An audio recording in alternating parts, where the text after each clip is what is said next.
This is how we made our animation that is on the landing page. It's actually very simple. So what you have to do is go to the animation tab, go down and select the part animation dynamics, explode part and part spin. So click in those two, expanding timeline and expanding them to 4 seconds.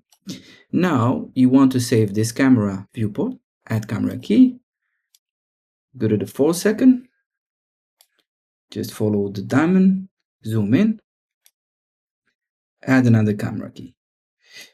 Now on the 5 second or here, just below that, I want you to click on the Y axis and add another camera key. Select the ring and add the fade in, dynamic, and just make it here. And here you go. You have a very quick animation showcase and hope you like it. If you needed anything, please contact us and we'd be glad to help.